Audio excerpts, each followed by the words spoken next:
Less than 2 weeks to go until the NFL draft. We're breaking down the quarterbacks today with Steve Atwater, Matt Boyer. I am Phil Milani. Guys, let's start with the top of the class. Well, when you look at the top, 4 names stand out, right? You've got Sam Darnold, Josh Rosen, Baker Mayfield, and Josh Allen.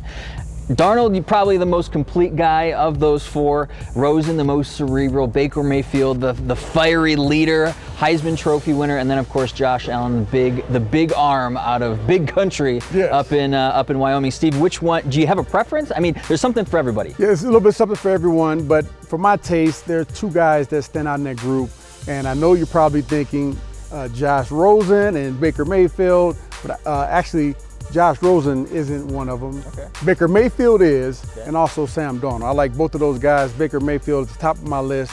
I love the spunk that he has. I love the fire. His accuracy was off the charts at the University of Oklahoma, and he's a leader.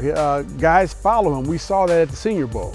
And what do you like about Sam Darnold? We saw his pro day. He was zipping it through the rain there. Yeah, he has a great arm. He's a young guy. He's only started 27 games in college, but that's okay. He's going to go to some club that will take the time and develop him.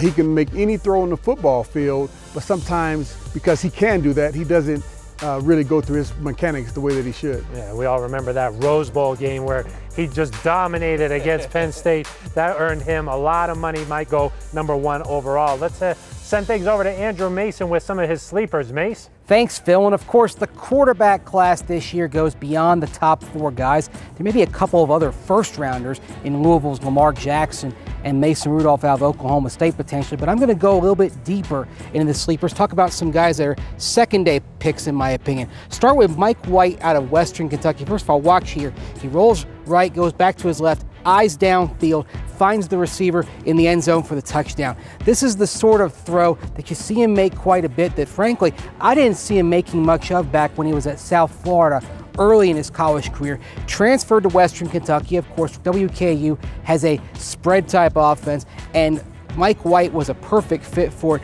Good reads, good presence, good feel for the pass rush as well. You can see that from time to time as you watch film of him. And then you see him get outside there, find the deep receiver. He did this in the Senior Bowl as well. A strong Senior Bowl week for him, capped by a great game and the ability to find players downfield like this and make plays. And watch him against the rush. Watch him. He can roll right, get to the outside, find the guy for the touchdown. Next guy up, I think, is going to be the 7th quarterback taken after the first 4, and then Lamar Jackson and Mason Rudolph. That's Kyle Willetta out of the University of Richmond. Of course, he played in FCS, Colonial Athletic Association, so not a lot of film of him against Power 5 competition, but what's interesting, he did very well. Beat University of Virginia there. You could see that. Nice touchdown field. You like to see him get to the outside shoulder. That's something he can work on. But a big thing about Kyle Willetta is how smart he is, how he can learn systems. The University of Richmond changed its schemes repeatedly while he was there, and he had no problem running spread types concepts, pro-style concepts, an offense that brought the 2 together. So you can throw a lot at Kyle Willetta in terms of learning a scheme, and he's going to be able to handle it. So he's got a good enough arm, good enough mobility, but the best trait of Kyle Willetta is probably what's upstairs.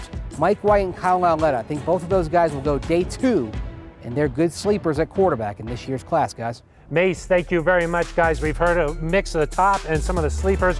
Who's the best fit for the Broncos? Well, for me, I know I'm about to make a lot of friends with you 2 right now when I say it is Baker Mayfield. And the big reason for that is because of his attitude. We've talked about it, the fiery competitor that he is. The leadership that he showed in the Senior Bowl made me think that he can step in right away and command not only the quarterback room, but also the offensive room as a whole, really to communicate well with the offensive linemen as well as the receivers. You also want a guy to be able, a backup quarterback, to be able to have the skill set as your starter. Right now, that's Case Keenum, and I feel like the skill set that Case possesses, the recall, the ability to look downfield, I think Baker possesses that and more, so I think Baker Mayfield, best fit. We all like Baker, but he's kind of short, right, Steve? What about that? Means absolutely nothing. This guy's 6 feet 1 inches tall, and that's plenty tall. He hasn't had a lot of balls batted down in college, and it won't be a problem at the next level. I love him as a quarterback. I love him as a player. Love him as a leader, and I think he's going to do great things at the next level. And one thing we've heard from John Elway, he said, all of these guys have a lot of talent, but we want somebody who has that toughness. He can take the hits on and off the field, and we certainly know that Baker Mayfield can handle that. All right, we'll be breaking down the secondary in just a couple of days, but until then, that's going to do it for us. For Steve Atwater, Matt Boyer, and Andrew Mason, I'm Phil Milani.